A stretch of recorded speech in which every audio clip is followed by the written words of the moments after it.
Welcome back. My name is Jackie. And I'm Kyle. And we're excited to be here to kind of give you a little bit of some fun Christmas tree traditions. And yes. And we got a great project today. Yeah. It's called Oh Tannenbaum Throw Pillow. Yeah, we wanted to keep with the German thing, so we called it Oh Tannenbaum. It's just 2 pages. It's great. It works pretty up really darn easy. quick. Pretty darn quick. And as you can see that the edges are raw. Oh, okay. On the ends of the tree, on the tree branches, they're all raw. But I'm going to tell you how you're going to do a blanket stitch without raw edges.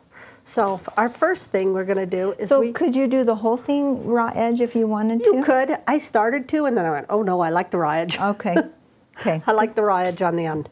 All you'd have to do is fold in the ends. Okay, if you so you could do either way. You can do either way, but I kind of like that way. Yeah. Okay, so what we're doing is we're starting out, and it tells you in the instructions the sizes to cut your pieces of fabric, because they're all separate pieces. As you can see, I've got quite a few.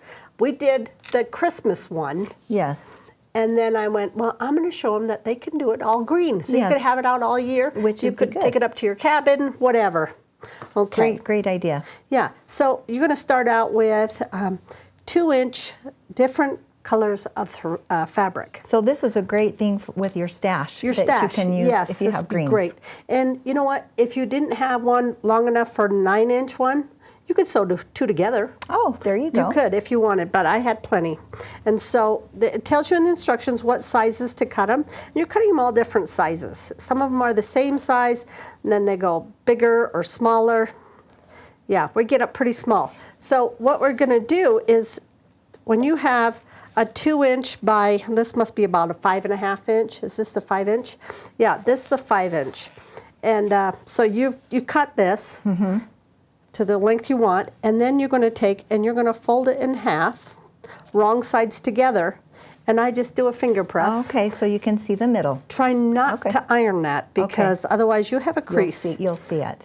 So then I can see that little crease there, so I'm going to bring the edges in on both sides to meet in the middle. And if they don't meet exactly, it's okay. It's okay. So then this is what it looks like on the top. We still got raw edges. So then we come over here, and I have done my tree trunk. They tell you how far to put it up, 1.5 inches from the bottom. And I just did a raw edge on this. I didn't fold anything under on that. And then I just laid one on here, made sure it was iron pressed, and then I just started with a blanket stitch along that side and then along this side. Oh. I didn't bother to do any on the ends because I like the raw edge. Yeah, that looks really good. It looks rustic. Yes, like exactly. It was in the woods. Like we wanted it to be that way. Okay, and then we take, I think, I'm trying to decide, this is my longer one. So I started out with the longer ones on the bottom. Okay. And this is the great thing about this. You can put them however you want. Oh, that's nice. And all I did was lay it on there, and then I take it over to the sewing machine, and we're going to put a blanket stitch on that. I have no interfacing on that at all. Oh, yeah. So, you know, if you were a little worried about having it shift, you could put a little bit of glue on here, right? You could. You could pin it, whatever you need. Oh. But I like the rustic look. Yeah, me too. I think it looks really, really fun. And I love the idea that you don't have to, do it in a specific order. No, you can just do however. I could make shorter branches, whatever. And she's just going to do a blanket stitch on this. Did I turn it the right way? Yeah, I did. Yeah. It just keeps going one, over, back.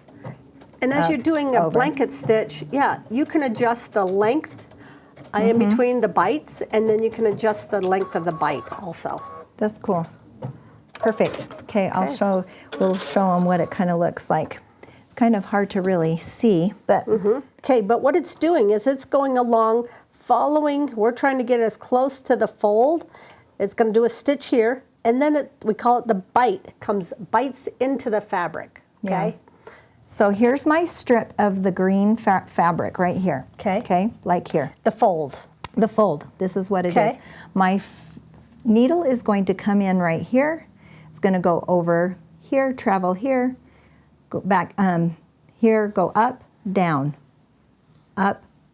so you can kind of see what I'm doing, okay? And when we talk about moving the fabric, what's the triangle look like that we'll get if we move the fabric before we're down at the bottom? Oh, so if you move it while you're up here, it's important to make sure that if you're moving your fabric that your needle is in this position right here. So then it's going to move here, go up, back. If I go too quickly, then we're going to get this. Yes. And that's not what we want. We don't. No. So, but I would not cry, and I probably... Well, you probably wouldn't see it. So does that make sense with the way we're doing it here? Okay, so I just want to make sure that you know that after we've stitched this one side, we would go back and stitch along this side. So the bite each goes one. in. Yep, so you're going to do both those, and then we're just going to start just putting them however. You just put one on at a time, and then it just keeps building. So cute, and I love all the different greens. I mean, know. I know. I had so much fun picking them out. And green is not a color that I normally kind of gravitate to. Oh, really? But I love all the different greens, and this would be really fun to put out any time of year. Yes, yes. That's why I decided I was going to do this. Yeah. Okay, and then there's this, and then my little one up top. Fun. And then on this pillow, you can see that we've done the red border. Which is cute. So and this works out to an 18-inch pillow. Kind of makes it more Christmassy. And then, of course, you can quilt it however you want to. Yes, and I wanted to do a real simple one, so I just used my regular machine. Love you could it. do clear blue tiles on this. There's some really cute ones on that. And then your binding is, The binding, is scrappy. yes. I love. And I made sure I did not have my seams in the corner because I do That's not good. want to mess with that. Yeah. So I thought it was cute having them on the sides. What a fun project. And it's something so easy that you can get done quick. If you need a quick project for someone that doesn't take a whole lot of time. You got a party tonight? Whoa. You'd have to really be ambitious if you had a party tonight.